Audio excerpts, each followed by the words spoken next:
Hello, my friends. Welcome. Thank you for joining us. Happy Friday. Come on in. We are excited to have you today. We're diving into a really great topic. So come on in. I'll let everybody come in and get settled into our virtual room today. Welcome. We are live on Facebook and YouTube and LinkedIn. So come on in, my friends. Today we're talking a little bit about diversity, equity, and inclusion and how it relates to customer experience. But we've got one really great topic today that we want to share with you. So come on in. Go ahead and let us know in the chat where you're dialing in from. Would love to know. We're coming to you live from, I'm in Niagara Falls, and my friend Deepta. Deepta, are you there? Deepta is in, where is Deepta? Deepta, are you with us? Hi, Crystal. How are you? Good. Nice to see you. Good morning. Happy Friday. Good morning. Happy Friday. I am joining from Toronto. Fantastic. And how is it there in Toronto? It's gorgeous out here today in Niagara. It's a beautiful fall day. What's it like out there? It is beautiful. The sun is shining. It's the first day of October. Fantastic. Love it. And so, my friends, as you're joining in, go ahead and let us know where you are from. Would love to know where you're joining in from. And then also, if you're watching this live, go ahead and write hashtag CX Live in the chat. Or if you're watching this on replay, we love you too. Please go ahead and write hashtag CX Replay. CX, of course, we know is for customer experience. And so thank you all for being here. Deepta, thanks for being here. We're going to dive into a good topic today, Deepta. You want to kick us off here? I am so excited to talk about this topic because it's something that we hear about all the time. I hear from so many companies this statement: we don't have a diversity issue. We know our customers really well, we know our team really well, and there are no diversity issues here. And what do you say to that, Crystal? Oh boy. Oh boy, what a great, I was so excited when we were thinking about what to talk about today, because this particular topic has come up. Like, you and I have had multiple discussions on this particular topic. We just hear it often. And so, my friends, I'd love for you, go ahead and let me know your thoughts in the chat. Is this something you've heard before? Is this something you're challenged with? Is this a topic that comes up? Because we are hearing it a lot. And it's interesting, Deepta, that you asked the question, because, when we first started these conversations, I would say, roughly April of last year, it was like, yes, we all need to get on board with diversity, equity, inclusion. We all understand that it's a challenge. And then we're finding that people will come to us and ask us, but they're looking for this 45-minute training session, or they're looking for like a quick 1 hour, box that they can check, right? And so that's one thing. But the other thing is that they really don't believe that it's a challenge for them. So hey, all we need is to make sure that we've checked off that box, or all we need is to make sure that, we can say we've done it. But really, they don't see it as a real problem. Now, we see this particularly in small, medium businesses. Would you agree, Deepta? Like, larger businesses have a whole plan and a strategy for it. Yes. But let me know your thoughts in small business. Yeah, so large teams large companies they have committees, they have subgroup committees, there's all kinds of resources put towards this. And I think in small, medium-sized businesses, it's really easy to not think about diversity and inclusion, because you feel so connected to who your customers are. And I would look at it from the perspective of, if you're a business that is dealing directly with customers, so if you have a physical location, let's just call it a retail shop, on a storefront, on a street, start asking yourself questions. Does a customer need to step up into my store in order to enter? If so, does that mean that someone with a wheelchair or a stroller has difficulty entering your location? Well, then you start to think about, well, of course, everybody who comes into your store is someone you can service, but are you excluding someone inadvertently because you didn't put a ramp in for them to step up into your store? And so these are the kinds of questions you need to start to ask yourself as a small business around, how accessible is your business? And accessible, and how are you treating your own staff in terms of accessibility needs? Do they have special accommodations that are required? I can go on and on, Crystal. Yeah. But small businesses, there's so many aspects to what diversity and inclusion can include that the list is almost endless. Yeah, absolutely. Absolutely. I couldn't agree with you more. And I think the other piece of it, deep dive, there's a bit of a feedback there. I don't know if that's is that from you? Anyways, that's okay. We're alive, so that kind of thing happens. But there's this kind of, I call it like a chokehold. Like if you can imagine water flowing through a hose, right? And your water is flowing through a hose and it's going, and then all of a sudden you've got a kink in a hose, right? And you've got another kink in the hose, and you got another kink in the hose. And what happens, Deepta? What happens to the water when you've got a kink in your hose? What happens? It stops flowing. It stops flowing, right? And what happens on the other end? It starts building up, right? It starts building up, and it can burst, it can explode, anything can happen. And so we find that that's what's kind of challenging with small businesses is they've got these kinks in their hose, these mindset roadblocks when it comes to diversity and inclusion. And with these mindsets, ultimately, then they've got this pain that could really explode. And what I mean by that is one of the biggest challenges we're seeing out there right now, and this is a global issue, is the labor shortage, right? Huge challenge. We've been talking about it for since the pandemic started. It is definitely a challenge.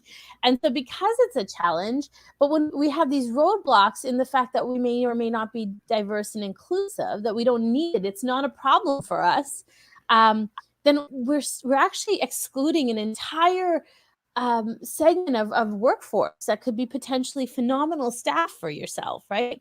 And so I'm just connecting those two because I think, we're talking so much about labor shortages, yet it's actually a diversity and inclusion problem for organizations, right? Like it's really about, hey, are you attracting the right people? Are you doing the things you need to do to be able to welcome those people, welcome people of a different background, so that you can, grow your team and make sure that your team is able to service your customer. That's one thing that we're seeing a lot of, Deepta. Tell me your thoughts on that. Absolutely. Seeing that with many of our own customers, as well as other businesses that we're very aware of, having trouble finding those workers that are skilled or even not yet skilled, right? And really being able to reach that market that's looking for work effectively, and be compelling in order to help drive that sort of application traffic to your business. Yeah, I feel like a lot of organizations are seeing diversity and inclusion as kind of, it's a compliance issue. It's something where they need to comply with, or it's a risk mitigation, right? They're trying to make sure that they're not putting themselves at risk. And they, have good intentions, right? Like they have good intentions. Of course, we would hire somebody of an ethnic background or of a disability, or somebody with neuro disability. Of course, we would, if that person came to the table, right? We hear that often as well, because it's not a problem because that person's not coming to the table. Well, if we're not going out to get that person, if we're not attracting those type of people from diverse backgrounds, then they're not going to come to the table. I'll give you an example. We were just having this conversation with an organization last week, actually, and I brought it up, and if you're watching, my friends, you'll know what I'm talking about. You'll know who you are if you're watching. But I think it's a really important piece that actually provoked a lot of the conversation today. They were looking for drivers. They're looking for people to drive commercial vehicles. And it was a big challenge for them. Crystal, listen, that is one of the things we need. We need commercial drivers, and we're having a big challenge. And so I took a look at the job description. I took a look at where they were posting it. And it really attracts one specific type of person. The job description is not open and inclusive at all. And I, had that brief conversation. I said, perhaps taking a look at diversity and inclusion might be something you want to do if you want to be able to grow your pool of people to be able to recruit from. And the response was, my friends, if you're watching, I love you, but you know I'm talking about you, is that we don't have a diversity problem. And you're not the only company that said that to me in the last few months, let me tell you. But that was the response, right? We don't have a diversity problem because that's not the challenge. And I will challenge you and all the other organizations out there that think it's not a challenge, that hey, if you've got a labor shortage, if you've got a challenge within, making sure that you've got top talent within your team, it's time to diversify, right? It's time to be able to make sure that your job descriptions are attracting the right talent. And so in this particular case, commercial drivers. Now, what was happening in my mind when I was seeing the job description, it was seeing kind of what they were looking for, and the fact that I looked at their current makeup of employees, and just under 100 employees, and completely Caucasian, all phenomenal people, please, all phenomenal people, but completely Caucasian. And that's why they didn't think it was a problem, like really, because they don't have anybody from a diverse background within their organization. So it's not a challenge for us. We're all working happy. We've been an organization for a few decades now, so it's not a challenge. And when I'm looking at commercial driving in particular, it was interesting because our region here in Niagara, we have gotten so immensely diverse within the last 3 or 4 years, like so incredibly diverse, with a huge population of South Asian, from the South Asian community, has really grown within in our region. And I'll tell you, as a South Asian myself, I'm born and raised Canadian, but of East Indian background.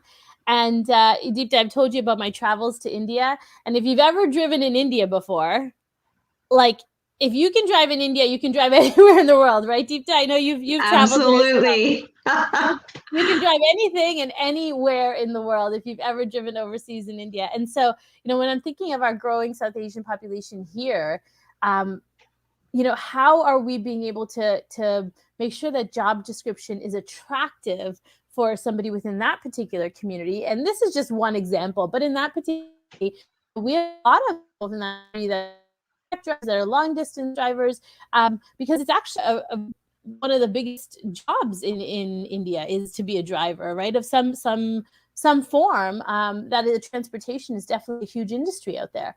And so, thinking of that, can we attract the right people to be able to actually welcome them, and make them feel included and special and appreciated and respected, and welcome within their organization. So anyways, a little story for you, but I think Deepta, it's about changing that conversation from, risk mitigation and compliance to, hey, this is a business opportunity, right? Diversity and inclusion, incorporating it within your organization is really an opportunity to grow your business, whether it's from a labor pool or whether it's from a financial perspective, but it's 100% an opportunity to kind of grow. All right, Deepta, I could talk your ear off. I'll hand it over to you. Well, I would love to talk a little bit about what diversity and inclusion really means, or what diversity means, because I think a lot of people and a lot of small business owners, when they hear diversity, they think, oh, it's got to be racial, right? Yeah. So they immediately go to racial as the diversity, as being diversity. And while I would say, yes, it is racial diversity, but it's so many other things too.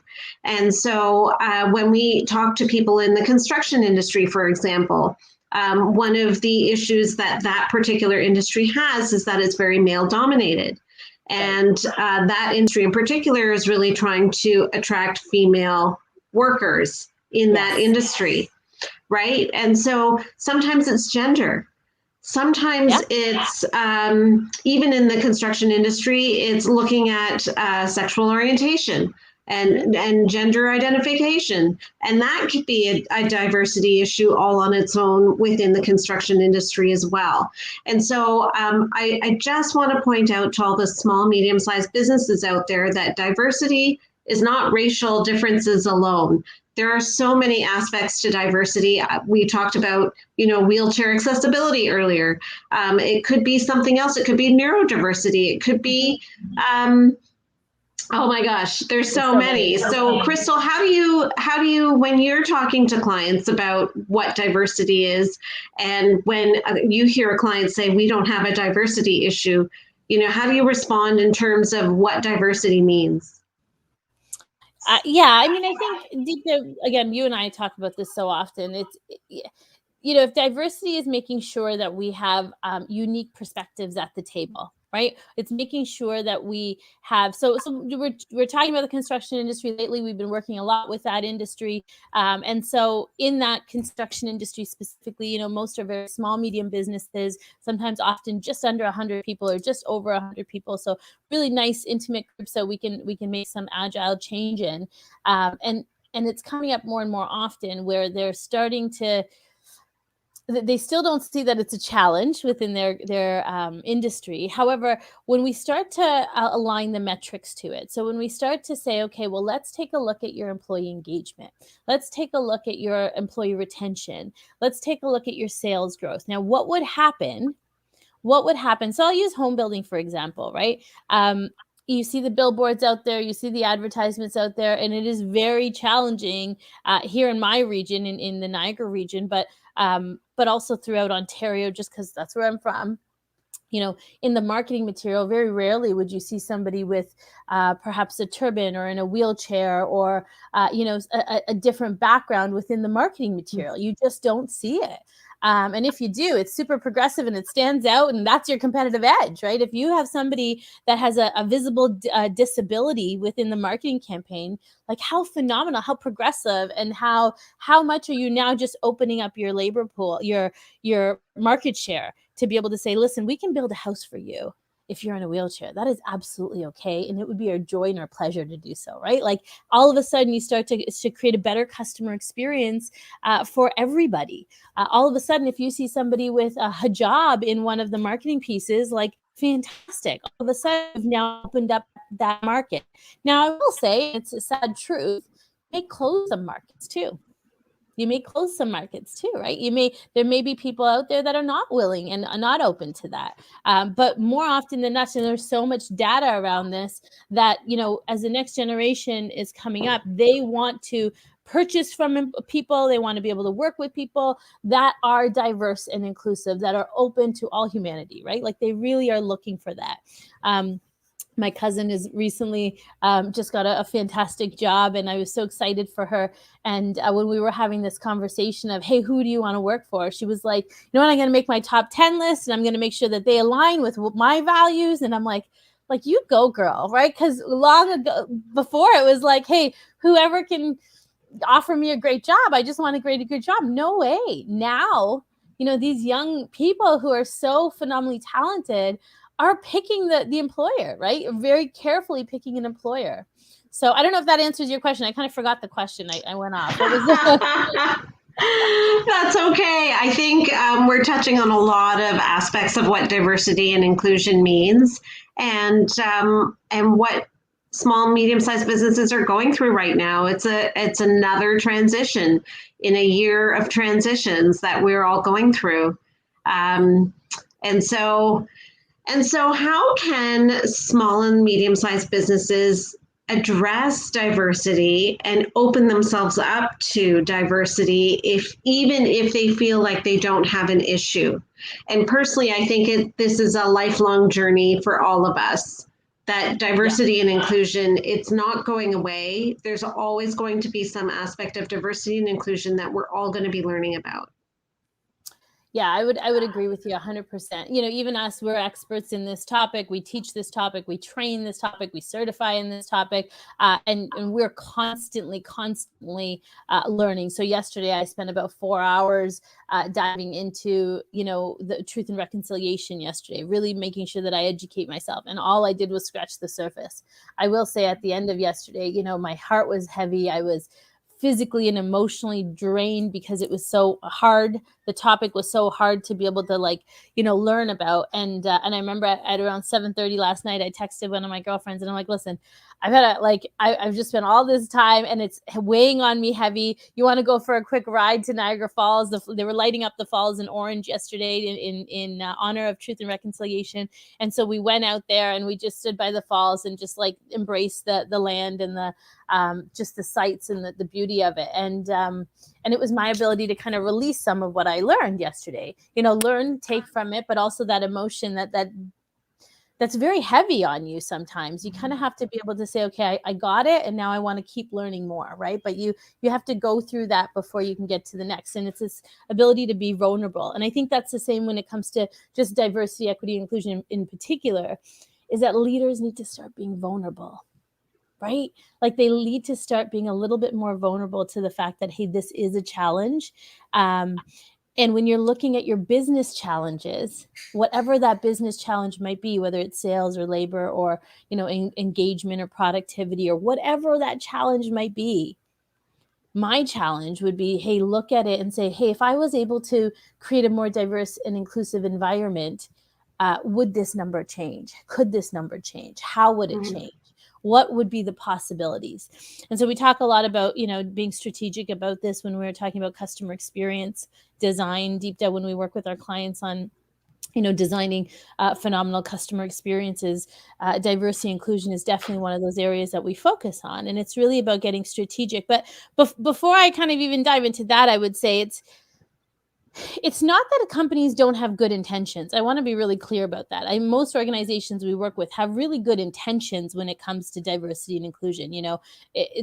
They are, as if somebody that is talented from a diverse background is coming to the table, then they are willing to interview. They are willing to have those conversations. Like I will say that 99% of the organizations we work with, it is not about not having great intentions. They very much have good intentions to hire the right people. But I would say it's more of a culture issue. And that's why we actually put diversity and inclusion within the culture topic of our customer experience program. Because if you have a culture that cultivates diversity and inclusion, if you really are going to start to design your culture as opposed to letting it happen by default, you're designing a culture that's diverse and inclusive and welcoming and, it's just got all that good stuff that we need in great company cultures. Then you've got these mini recruiters. You've got these raving fans, right? You've got people on the inside that are raving fans and that are going to allow you to be able to attract a bit more of a diverse background, right? And so, there's actually a report out there. I think it was in, let me see if I've got it on my notes here. I can't remember where the company was from, but there was a report out there that talked about the tech industry.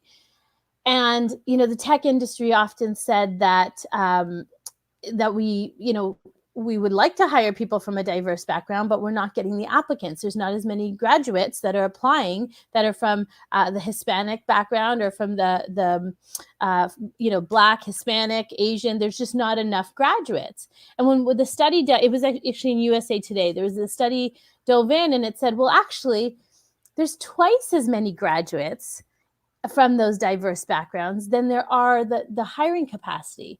So it's interesting how that chokehold, remember I was talking about the chokehold in your hold?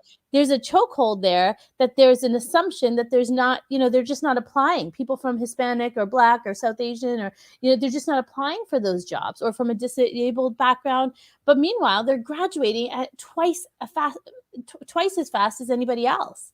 And so we really want to be able to look at the data as opposed to just making assumptions, right? We really want to be able to ask our employees. You got 100 team, like the other example I was sharing about the commercial driver. You have a staff of 100 people, and the two people that I was having a conversation with thought it wasn't a problem. Have we asked the other 100? The other 98 people? Have we asked them?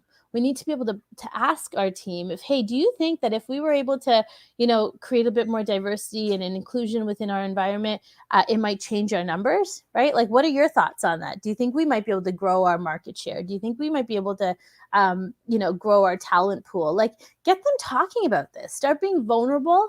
And let's have the conversations. I love the idea of being strategic, but the reality is the conversations just need to start. The conversations need to start. We need to be better done than perfect. And really, the success lies in starting to talk about it, right? I could go on, Deepta. Well, I would How say, long do we have? we could. Well, this is a topic that is pretty broad, and we can talk about it all day. One of the things that I find useful in sort of sussing out what to work on is to ask and listen.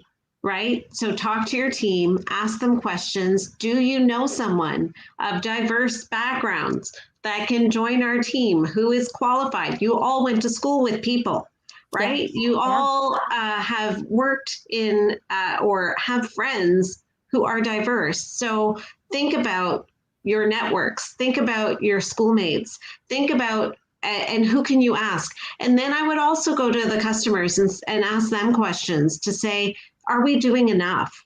Right? And are we representing you the way that you want to be represented? And I'll tell you, in the big corporations, they do ask those questions and they do look at the demographics and they do try to represent the demographics that they are servicing in their neighborhoods. And so really, really think about what you can ask of your customers and your employees to make a difference. I just love that, because it is about understanding, like, you and I have had this conversation again, is, when I'm shopping nowadays, when I'm making a purchase, I'm very conscious of who I'm purchasing from.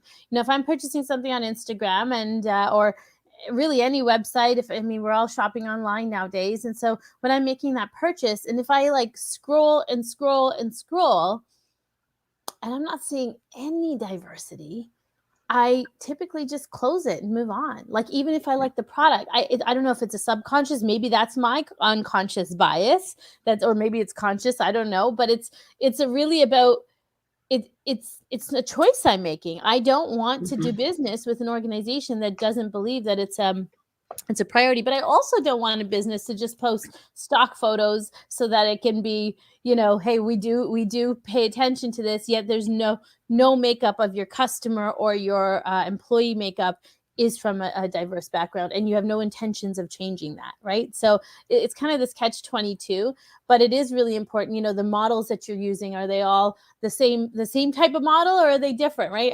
Are you putting somebody in there with a disability, that because you care about it, because you have good intentions around it? The other thing I just will touch on, Deep Deb, before moving forward, is a lot of organizations will say, Crystal, our staff is great. We're not intending to get rid of anybody. We don't have the room to hire anybody else. How do we create diversity when our staffing situation is exactly as it should be? But we recognize that we want to be more diverse and inclusive, from a sales growth or growing our market share perspective.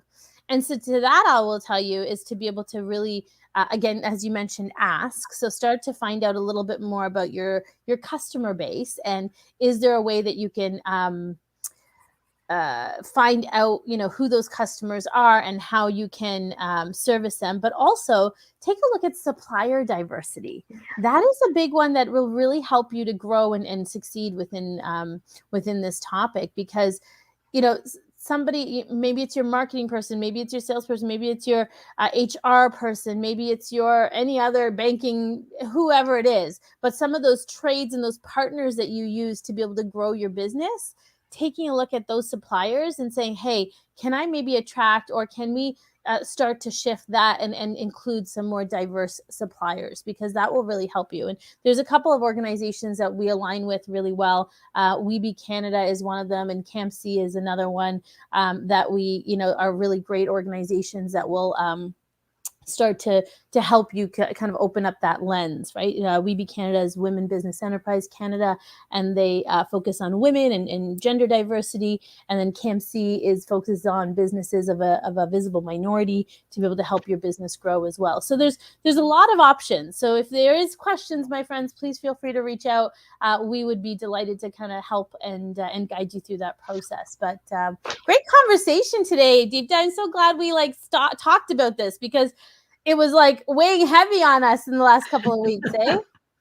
Absolutely. Such a pleasure to talk to you too, Crystal. All right, my friends, I hope you enjoyed the session today. Go ahead and let us know if you're watching this live or on replay. Go ahead and type in hashtag CX Live in the chat or hashtag CX Replay. Let us know your thoughts, and also let us know what your organization is doing when it comes to this particular question. We don't have a diversity problem. Are you being vulnerable and addressing the fact that you don't believe you have a diversity problem? Are you ready to start having those conversations? Maybe you're doing some really great things in your organization to kind of tackle this big, hairy, audacious, challenge, and you're doing some bite-sized things. Go ahead and tell us in the chat. This will be a great resource for all of our friends to learn. So go ahead and put your thoughts in the chat. Let us know what you're doing, and perhaps somebody else can benefit from that as well. So, my friends, it was a pleasure. I hope you enjoyed the session. I hope you got some great takeaways. Deepta, thanks for being with me today. Thanks, Crystal. Great to see you again. All right, my friends, have a good one, and we'll talk next week. See you next week. Bye, everyone.